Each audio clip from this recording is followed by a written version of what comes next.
जो व्यक्ति गुप्त में प्रार्थना करता है, दिखाने के लिए नहीं। वचन में लिखा है, परमेश्वर ने कहा, प्रभु यीशु ने कहा कि सचमुच में वचन में लिखा है, तुम फरीसियों के समान प्रार्थना ना करो, कपटियों के समान प्रार्थना ना करो।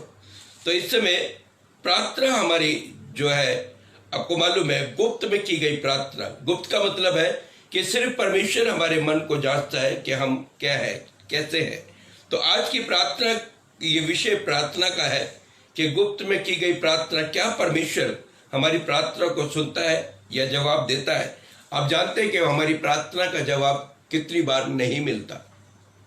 तो इसका अर्थ क्या है कि हम प्रार्थना करना छोड़ दें, क्योंकि संसार में तो ऐसा ही होता है, जो कुछ नहीं मिलता फिर हम छोड़ देते हैं। मैं आपको बताना चाहता हूं, एक ही परमेश्वर है और एक ही उद्धार करता है। जिससे हम प्रार्थना करते हैं वही प्रार्थना का उत्तर देगा। मनुष्य अपने आप को स्वयं जांचेगा कि वो इस किस योग्य है, क्यों उसको जवाब नहीं मिल रहा। स्वयं जांचे, हमें प्रार्थना का उत्तर क्यों नहीं मिल रहा। आप इस समय आनंदित हो जो मैं ये वर्ड बोल रहा हूँ, शब्द बोल रहा हूँ कि हमें प्रार्थना का उत्तर क्यों नहीं मिल रहा। इससे आपको मौका मिलेगा अपने आप को जांचने का, क्योंकि हम सिर्फ एक ही प्रार्थना सुनने वाला अर्थात स्वर्गीय पिता परमेश्वर, और वो अपने पुत्र प्रभु यीशु मसीह के नाम में हमारी प्रार्थना को सुनता है। तो क्यों ना उस उद्धारकर्ता को भी ग्रहण करे और उसके जीवन को देखे कि उसका जीवन भी स्वयं प्रार्थना करता था। यहाँ पर जब यीशु इस संसार में आया, तो देखते हैं मत्ती की इंजील में से निकालते हैं, मत्ती की इंजील उसका 6 अध्याय। आप देखेंगे प्रार्थना का विषय में मैं बात कर रहा हूँ। मत्ती की इंजील उसका 6 अध्याय और उसकी 6 और 7 वर्ष पढ़ेंगे। यहाँ पर लिखा है, परंतु जब तू प्रार्थना करे तो अपनी कोठरी में जा और द्वार बंद कर के अपने पिता से जो गुप्त में है प्रार्थना कर। उसे गुप्त का अर्थ यह है, जो पिता गुप्त में, उसे कोई देख नहीं सकता। अपनी कोठरी में जा, द्वार बंद कर। द्वार बंद करने के बाद शायद कोई मनुष्य नहीं देख सकता किसी को। जब कोई व्यक्ति अंदर से कमरे में जाए और दरवाजा बंद कर दे, उसे कोई भी देख नहीं सकता। लेकिन यहाँ पर परमेश्वर के वचन में लिखा है, हम इसको एक बार फिर पढ़ेंगे, सुन सकता है। वो हमें देख रहा होता है, उस समय सुन भी रहा होता है और देख भी रहा है, गुप्त में है। तो लिखा है कि प्रार्थना गुप्त में है, प्रार्थना कर, तब तेरा पिता जो गुप्त में देखता है। मैंने आपको बोला कि परमेश्वर गुप्त में देख लेता है। हम गुप्त में है मतलब छुपे पड़े हैं। हम लोग मनुष्य से छुप कर प्रार्थना करें, इंसानों से छुप कर प्रार्थना करें, उन्हें शो ना करें कि हम प्रार्थना कर रहे हैं। आपका रिलेशन परमेश्वर से होगा। जो व्यक्ति मनुष्य को शो करेगा कि मैं प्रार्थना करता हूं, परमेश्वर से संबंध नहीं बना पाएगा। यदि आप चाहते हैं कि मैं परमेश्वर से संबंध बनाऊं, तो गुप्त में, एकांत में जाकर प्रार्थना करें। यीशु मसीह के विषय में यह बात बहुत ही मशहूर थी कि वो एकांत में प्रार्थना किया करता था।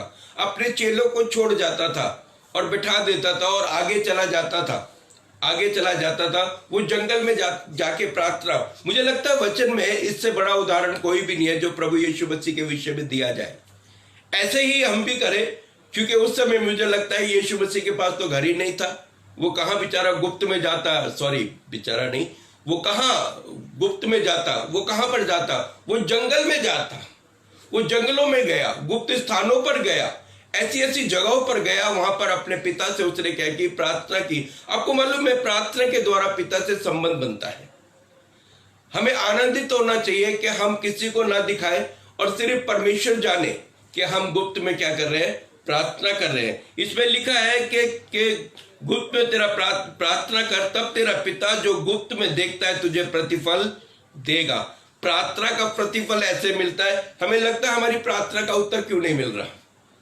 हम प्रार्थना करते हैं, हमारा उत्तर क्यों नहीं मिल रहा। कई बार लोगों को दिखाने के लिए बड़े वैसे झूम के प्रार्थना करते ही। सभा में प्रार्थना करनी है अजीजों, मैं आपको बोलता हूं, सभा में प्रार्थना करनी है। जो व्यक्ति गुप्त में प्रार्थना करने की आदत बना लेता है, उसकी सभा में भी प्रार्थना सुनी जाती है। फिर परमेश्वर ये नहीं देखता है कि उसे मालूम है कि ये दिखाने के लिए लोगों को नहीं कर रहा प्रार्थना। क्योंकि जो व्यक्ति गुप्त में प्रार्थना, अपनी कोठरी में जाकर प्रार्थना करता है और परमेश्वर से उसका संबंध बन जाता है, वो संबंध फिर कहीं पर भी टूटता नहीं है। जो व्यक्ति मनुष्य को दिखाने के लिए प्रार्थना करता है, चाहे वो अकेले कमरे में भी चला जाए, उसका संबंध परमेश्वर से नहीं बन सकता। परमेश्वर से संबंध बनाने का मतलब है किसी को शो नहीं करना कि मैं प्रार्थना कर रहा हूं। यहां पर 7वीं आयत में भी देखे, प्रार्थना करते समय अन्य जातियों के समान बकबक ना कर। प्रार्थना करते समय अन्य जातियों के समान, अन्य जाति कौन है? जो परमेश्वर के लोग नहीं है, जो यीशु मसीह से रिलेशन बनाए हुए, वो परमेश्वर के लोग हैं, जो यीशु से संबंध बनाए, जिन्होंने यीशु मसीह को ग्रहण किया। देखिए, सबसे बड़ा योद्धा जो था प्रार्थना करने वाला प्रभु यीशु था। वो लिखा है पूरी रात उसने प्रार्थना में बिताई। ऐसा कोई भी व्यक्ति नहीं है जिसने पूरी रात प्रार्थना में बिताई। आप कहते होंगे कि प्रभु यीशु मसीह सोता नहीं था, वचन में लिखा है वो अपने प्रिय को यूं ही नींद दे देता। मुझे लगता है प्रार्थना करते करते प्रभु यीशु मसीह प्रार्थना करता रहता था, बोलता रहता था, आत्मा में बिल्कुल तैयार रहता था। अजीजों, आज हमें यही सिखा रहा है। क्या लिखा वचन में कि आत्मा तो क्या है?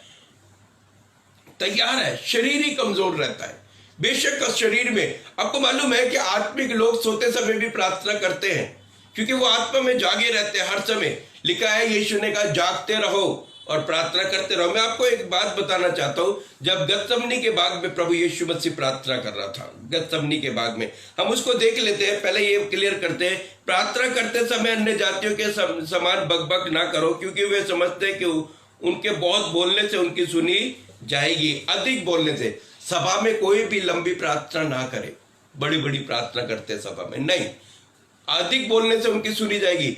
आप द्वार बंद करो और ये मन में रखो, पिता मैं तुझसे संबंध बनाना चाहता हूं प्रार्थना के द्वारा। तब आप 1 घंटा, 2 घंटा, 3 घंटा, 4 घंटा, जितना भी चाहो आप प्रार्थना कर सकते हो। ये पिता से संबंध है। मनुष्य को पता ना लगे, पता लगे कि हाँ भाई सभा में बड़ी बड़ी प्रार्थना कर रहा है, 15 मिनट हो गए, 20 मिनट हो गए, 25 मिनट हो गए। नहीं, हमें प्रार्थना क्या करनी है? अब गुप्त में जाकर अपने पिता से रिलेशन बनाना है। जो प्रभु यीशु मसीह से संबंध नहीं बनाएगा, वो उसके समान प्रार्थना कभी भी कर नहीं पाएगा और उसकी प्रार्थना सुननी नहीं जाएगी। हम प्रार्थना क्यों नहीं? इसलिए कि हम यीशु के समान प्रार्थना, यीशु ने अपने चेलों को सिखाया कि नहीं प्रार्थना करना, यीशु ने अपने चेलों को सिखाया, हम भी उससे सीखे। मैं तो ये जानता हूं कि प्रभु यीशु मसीह से मैं सीख सकता हूं। वो जंगली स्थानों पर प्रार्थना करने गया, वो डेरा मारने की दूरी तक, जैसे डला मारते उसकी दूरी तक प्रार्थना करने गया अपने चेलों से अलग होकर। वो प्रार्थना करने गया, गतसमनी के बाग में उसने प्रार्थना की। आपको मालूम है, एक बात बताता हूँ, गतसमनी के बाग से पता लगता है कि प्रभु यीशु मसीह ने वहां पर कैसे प्रार्थना की। मत्ती की इंजील उसका 26 अध्याय निकाल के एक बार देख लेते हैं, क्योंकि मैं वैसे ही बता सकता हूँ क्योंकि परमेश्वर का आत्मा मेरे को उत्साहित कर रहा है, लेकिन जरूरी है कि वचन हमें खोल के देखना भी चाहिए। मत्ती की इंजील उसका 26 अध्याय उसकी 36 आयत में हम पढ़कर पहले हम देखेंगे। जब यीशु अपने चेलों के साथ गतसमनी नामक एक स्थान में आया, जिसके पास बाइबल है वो निकाल ले, कलीसिया बैठी हुई है, तैयार है, और मुझे अत्यंत खुशी है कि हमारी कलीसिया सब लोग प्रार्थना में लगे हुए। मैं आपसे अनुरोध करता हूं, सब लोगों से एक दूसरे को कॉल करके बोलो, फोन करके बोलो कि प्रार्थना करें। ये विषय आप ऐसा मत सोचे कि बड़ा रहस्य वाली बातें चल रही है। मैं आमने सामने बात करो, जो मुझको देख रहे हैं सबको कॉल करो, कहो कि प्रार्थना में लगे रहो। ये समय प्रार्थना का है, यीशु मसीह का आगमन का समय है, कभी भी आ सकता है, वो प्रार्थना में लगे रहो। तो देखिए, बाइबल से निकाल ले मत्ती की इंजील 26 अध्याय उसकी 36 आयत में, तब यीशु अपने चेलों के साथ गतसमनी नामक स्थान में आया, गतसमनी नामक स्थान में आया और अपने चेलों से कहने लगा, यहाँ बैठे रहना। चेलों से क्या कह रहा? यहाँ बैठे रहना। उसने किसी को साथ नहीं लिया, बोला बैठे रहना तब तक मैं वहां जाकर प्रार्थना करूं, जब तक मैं वहां जाकर प्रार्थना करूं। उन्हें मालूम था कि यीशु प्रार्थना करेगा। यीशु और कुछ करने जाता ही नहीं था, प्रार्थना करने जाता था। मैं प्रार्थना करूं। वे पतरस और जब्दी के दोनों पुत्र को साथ ले गया और उदास और व्याकुल होने लगा। तब उसने उससे कहा, वो लेकर गया क्योंकि वो उदास होने लगा, 2 जनों को लेकर चला गया, उदास होने लगा। उसने कहा, मेरा जी बहुत उदास है, यहां तक कि मेरा प्राण निकल जा रहा है। तुम यहां ठहरो और मेरे साथ जागते रहो। उसने कहा तुम यहां ठहरो, क्योंकि जिस व्यक्ति को डर लगता है वो व्यक्ति सोचता है कि मेरे साथ कोई हो। प्रभु यीशु मसीह व्याकुल हो रहा था, वो मनुष्य में था, इंसान में था, वो भी व्याकुल हो रहा था, उसका जी घबरा रहा था, उसको भी भय हो रहा था कि क्या होगा क्या नहीं होगा। ऐसे उसने उनको बोला कि तुम यहाँ पर मेरे साथ जागते रहो। उसने कहा सो मत, तुम जागते रहो।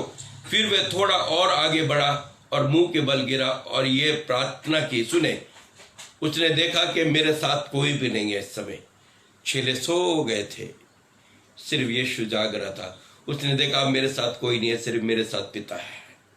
उसने मुंह के बल गिरा। देखे, यीशु मसीह मुंह के बल गिरा और लिखा यहाँ पर, और यह प्रार्थना की, हे मेरे पिता, यदि हो सके तो ये कटोरा मुझसे टल जाए, तो भी जैसा मैं चाहता हूँ वैसा नहीं, परंतु जैसा तू चाहता है वैसा हो। उसे मालूम था ये संकट है, बहुत परेशानी, बहुत परेशानी। आपको मालूम है, मैं एक बात बताता हूँ जी, जो बड़े ध्यान से सुने। प्रभु यीशु ने हमारे लिए कितना इजी कर दिया। वो कटोरा यीशु ने पी लिया ताकि हम उसको पीने ना पाए। हालेलुया।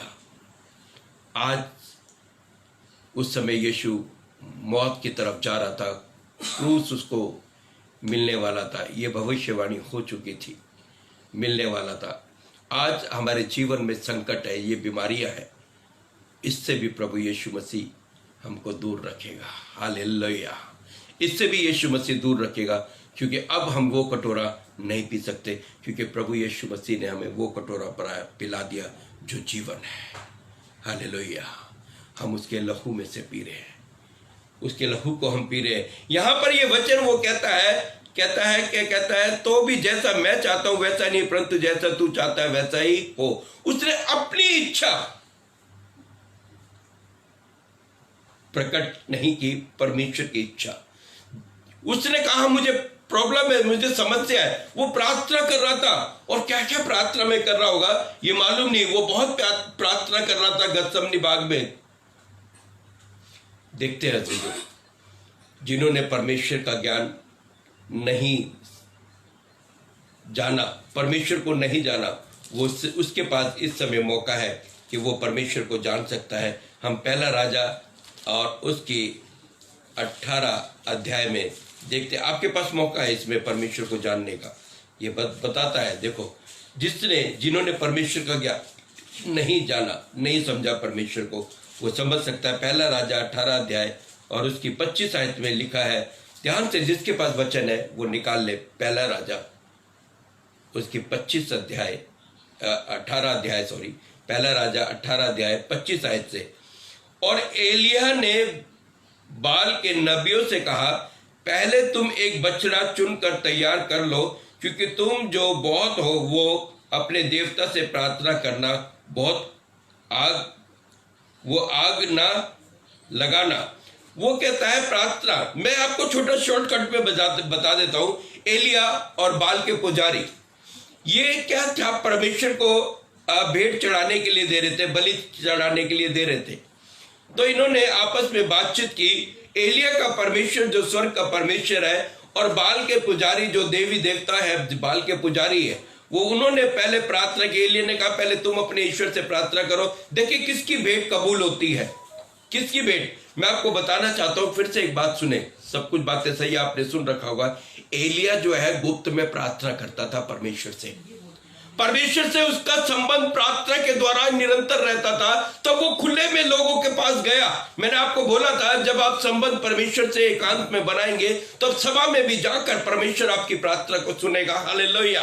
जो एकांत में परमेश्वर से संबंध नहीं बना सकता, सभा में प्रार्थना उसकी सुनी नहीं जाएगी। हालेलुया। जितने भी सेवक लोग हैं, पवित्र लोग हैं, वो क्या करते हैं, घंटों घंटे परमेश्वर के सम्मुख प्रार्थना में बैठते हैं। मूसा परमेश्वर के सम्मुख उपस्थित रहता था, अब्राहम परमेश्वर के सम्मुख उपस्थित रहता था, दानियल परमेश्वर के सम्मुख उपस्थित रहता था, सैमुएल प्रार्थना के लिए परमेश्वर के सम्मुख उपस्थित रहता था। कितने सेवक हैं जो प्रार्थना के समय उपस्थित रहते हैं। वहां पर क्या होता है, मैंने आपको बोला, ये बात नोट कर लीजिए कि परमेश्वर से आप एकांत में संबंध बनाएंगे, आपकी प्रार्थना सुनी जाएगी। मैं आपको बताना चाहता हूं कि यीशु मसीह ने अपने चेलों को पहले प्रार्थना करनी सिखा दी, उसके बाद सुसमाचार प्रचार करने के लिए भेजा, और चेलों को मालूम पड़ गया कि एकांत में हम परमेश्वर से संबंध बनाए, क्योंकि वो यीशु को देखते थे। हालेलुया।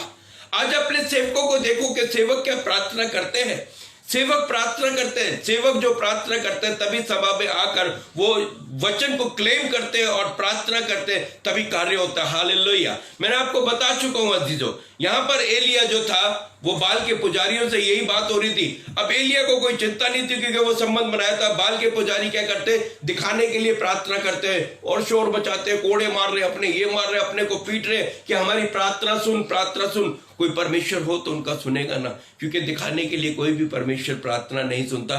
और फिर उन्होंने देखा कि उनका तो कुछ हुआ नहीं, ये है वो है। फिर एलिया ने उनका ठट्टा भी उड़ाया, वो देवता सो रहा होगा, ये हो रहा होगा, ऐसा हो रहा होगा। मैं आपको बताना चाहता हूं, जब एलिया ने अपनी भेंट रखी, देखिए मैं आपको बताना चाहता हूं, उस समय स्वर्ग से आग आया करती थी, और मैं सचमुच में बता रहा हूं, वो भेंट को ग्रहण करती थी। और फिर आप देख सकते हैं, पढ़ सकते हैं आप, पहला राजा 18 अध्याय में पूरा पढ़ सकते हैं उसको। लेकिन फिर वहां पर क्या हुआ, एलिया ने जब अपनी भेंट रखी, चारों तरफ वो वेदी के चारों तरफ पानी भी डाल दिया खूब, और वहां पर फिर देखे एलिया ने सिर्फ पुकार कर परमेश्वर को पुकारा, परमेश्वर मेरी प्रार्थना को सुन। उसी समय आग आई और क्या हुआ, भेंट कबूल कर ली। यहां पर लिखा है, तब एलिया ने लिखा है, और एलिया ने बाल के नबियों से कहा, पहले तुम अपने बछड़ा चुनकर तैयार कर लो। और लिखा है, क्योंकि तुम तो बहुत हो, अपने देवता से प्रार्थना करना, परंतु आग न लगाना। तब उन्होंने उस बछड़े को जो उन्हें दिया गया था लेकर तैयार किया, और भोर से लेकर दोपहर तक वे कहकर बाल से प्रार्थना करते रहे, बाल हमारी सुन ले, बाल हमारी सुन ले। लेकिन परंतु ना कोई शब्द, ना कोई उत्तर देने वाला हुआ। तब वे अपनी बनाई हुई वेदी को उछालने कूदने लगे, उस पर कूदने लगे। परंतु दोपहर को एलिया ने ये कहकर उनका ठट्टा भी उड़ाया, ऊंचे शब्द से पुकारो। और शायद वे देवता ध्यान लगा रहा होगा, या सो गया होगा, या यात्रा में होगा, हो सकता है कि वह सोता हो, और उसे जगाना चाहिए। और उन्होंने शब्द से पुकार के अपनी रीति के अनुसार छुरियों से, बर्छियों से अपने को ये क्या किया, घायल कर लिया, लहूलुहान कर लिया। वे दोपहर भर ही वरन भेंट चढ़ाने के लिए तब नबूवत करते रहे, परंतु कोई शब्द सुन न पड़ा, और ना तो किसी ने उत्तर दिया और ना कान लगाया। तब एलिया ने सब लोगों से कहा, मेरे निकट आओ। और सब लोग उसके निकट आए। तब उसने यहोवा की वेदी की जो गिराई गई थी मरम्मत की। फिर एलिया ने याकूब के पुत्र की गिनती के अनुसार, उसके पास यहोवा का ये वचन था, लिखा है, तेरा नाम इस्राएल होगा। आपको मालूम है, जब एलिया ने उसको पुकारा तब परमेश्वर ने उसकी प्रार्थना को क्या किया, सुन लिया। जी जो हम देखते हैं 36 आयत में साफ, 36 की 39 आयत में देखते हैं, 18 की 39 आयत में, ये देख सब लोग मुंह के बल गिरकर बोल उठे, यहोवा ही परमेश्वर है, यहोवा ही परमेश्वर है। ये सब उठे क्योंकि सचमुच में एलिया की प्रार्थना परमेश्वर ने क्या किया, सुन लिया। जी जो आज मैं सिर्फ आपको यही बताना चाहता हूँ चीजों, परमेश्वर हमारी प्रार्थना को सुनता है। परमेश्वर के सम्मुख धीरज से बोलना, जी जो धीरज से बोलना, परमेश्वर के सम्मुख धीरज से, इत्मीनान से, तसल्ली से, बुड़बुड़ाना नहीं, कुड़कुड़ाना नहीं, भयभीत नहीं होना, डरना नहीं, यानी यकीनन धीरज से परमेश्वर के सम्मुख बोलना, बिल्कुल धैर्य रखते हुए परमेश्वर के सम्मुख बोलते रहना। परमेश्वर हमारी प्रार्थना को सुनता है। जी जो मैं आपको बताना चाहता हूं, जब हम परमेश्वर के वचन में से, बाइबल से देखते हैं, एक बात और मैं दिखाता हूं, सबोपदेशक की पुस्तक में, सबोपदेशक 5 अध्याय और उसकी 2 आयत में, बस ये कहकर मैं समाप्त करूंगा। आप देखिए बड़े ध्यान से, मैं प्रार्थना का विषय लिए, सबोपदेशक 5 अध्याय की 2 आयत में इस तरह लिखा है, परमेश्वर के वचन में देखे, सबोपदेशक 5 अध्याय की 2 आयत, बातें करने में उतावली ना करना, और न अपने मन से कोई बात उतावली में परमेश्वर के सामने निकालना, क्योंकि परमेश्वर स्वर्ग में है और तू पृथ्वी पर है, इसलिए तेरे वचन थोड़े ही हो। हालेलुया। थोड़े वचन हो। परमेश्वर से आप गुप्त में बड़ी देर तक प्रार्थना करें, लेकिन कहीं भी सभा में धीरज धरते हुए प्रार्थना करें। आज आपके पास मौका है चीजों, गुप्त में प्रार्थना करने से परमेश्वर से संबंध बनता है। यीशु मसीह अपने पिता से संबंध बनाता था, अकेले में प्रार्थना करता था। बहुत से नबियों ने अकेले में प्रार्थना की। आज इतने पवित्र लोग हैं, परमेश्वर के जन हैं, वो अकेले में प्रार्थना कर रहे हैं। अजीजों, मैं आपको बता रहा हूँ अजीजों, प्रार्थना का उत्तर आपको परमेश्वर के वचन से जरूर मिलेगा।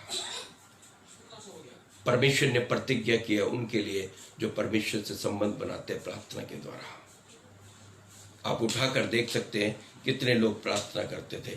पतरस और यूहन्ना जब तीसरे पहर मंदिर में प्रार्थना करने जा रहे थे, कोई भी नहीं था, वो जा रहे थे प्रार्थना करने। अलग अलग बैठ के वो लोग प्रार्थना कर रहे थे अपनी। मालूम है, दाऊद जब आत्मा में प्रार्थना करता था बेसुध हो जाता था, उसे कुछ नहीं पता लगता था। दाऊद आत्मा में प्रार्थना करता था। अजीजों, दानियल की प्रार्थना शेरों की मांद में सुनी गई। अजीजों, हालेलुया। शेर उसे खा नहीं सके अजीजों, क्योंकि वो प्रार्थना कर रहा था। वचन में लिखा है, संकट के समय तू मुझको पुकार, मैं तेरी सुनूंगा। ये समय ऐसा है, अगर आप चाहते हैं कि सब मसीह लोग, हम सब मसीह लोग इस समय प्रार्थना करेंगे और मेरे साथ मिलकर आप प्रार्थना करेंगे इस समय, क्योंकि मैं भी एकांत में प्रार्थना करता हूँ और मेरा विश्वास है कि जब मैं सबके साथ भी प्रार्थना करूँ तो भी सुनी जाएगी। हम सब पवित्र लोग, सब विश्वासी लोग एक होकर अपने अपने घरों में प्रार्थना करें, एकांत में परमेश्वर से संबंध बनाए।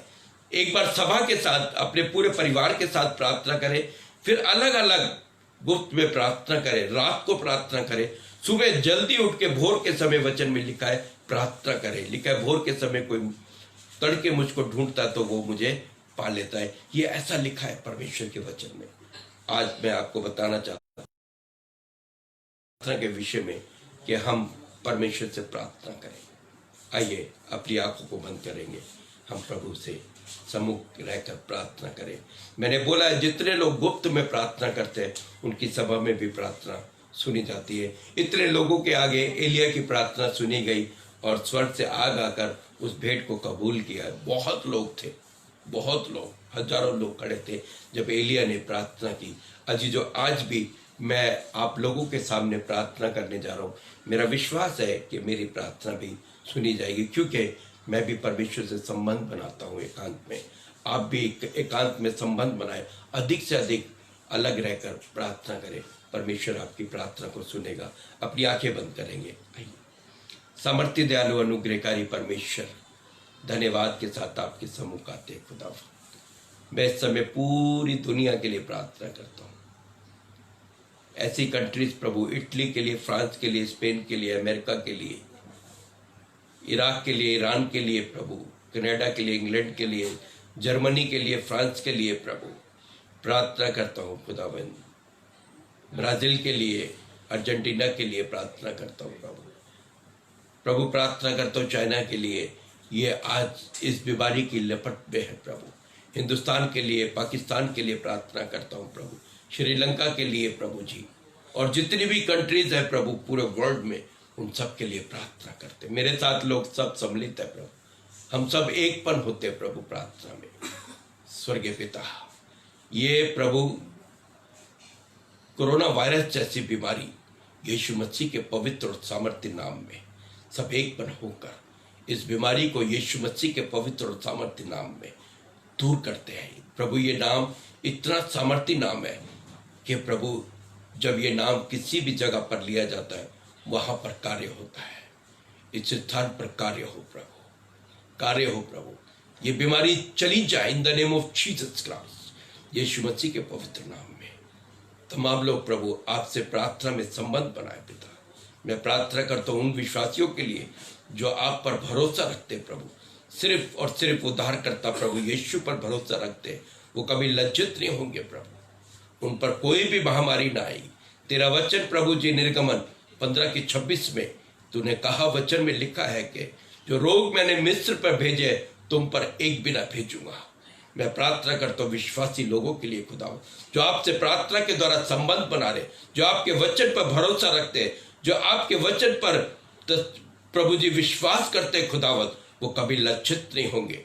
धन्यवाद देता हूँ प्रभु। आज स्वर्ग से आशीष है, पवित्र आत्मा मदद और सहायता कीजिए, पवित्रता का जीवन दीजिए अपने लोगों को। प्रभु यीशु मसीह, हमने आप ही से सीखा प्रार्थना करना प्रभु। हम आपके चेले हैं प्रभु, हम आपके प्रभु चेले हैं खुदावंद। हम दुनिया में धूम मचाने के लिए आए प्रभु, तेरे नाम की चर्चा करने के लिए आए। यीशु मसीह, अपने नाम की तारीफ करने के लिए प्रभु हमें जुबान दे खुदावंद, और शुद्ध कर प्रभु हमारी जुबान को। यीशु, पवित्र कर हमारे होठ और जुबान को यीशु। और प्रभु हम एकांत में प्रार्थना का जीवन व्यतीत करने पाए पिता। धन्यवाद। संसारिक अभिलाषाओं से, संसारिक जीवन से अलग हट जाए प्रभु जी। ये जीवन प्रभु जी आप ही का दिया हुआ, ये देह आपकी दी हुई है पिता। धन्यवाद देता हूं। आपने आदम को बनाया प्रभु, और खुदावंद उस में अपना श्वास डाला प्रभु जी। धन्यवाद देता हूं खुदावंद। आज तमाम लोग इस समय जो के जीवन में अद्भुत प्रार्थना का जीवन दे प्रभु करने पाए खुदावंद। हम कुछ हमारे विचार प्रभु यीशु मसीह के सामर्थ्य नाम में संसारिक जाते रहे प्रभु, आत्मिक बन जाए प्रभु। यीशु मसीह आपके समान सोचे, आप सिर्फ और सिर्फ अपने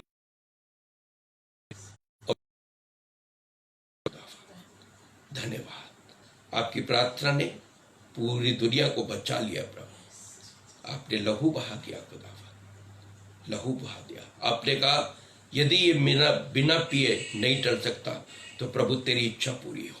ये कहते ही प्रभु आपने पूरी दुनिया को बचा लिया खुदावंद। होली स्पिरिट, एक एक को, जितने भी लोग बीमार है इस समय, कमजोर है, किसी भी बीमारी में है, मैं यीशु मसीह के सामर्थ्य नाम में इसी समय जो प्रार्थना को सुन रहे हैं वो हील हो रहा है in the name of Jesus Christ. आप महसूस करें यीशु आपको हील कर रहा है in the name of Jesus Christ. Thank you Holy spirit.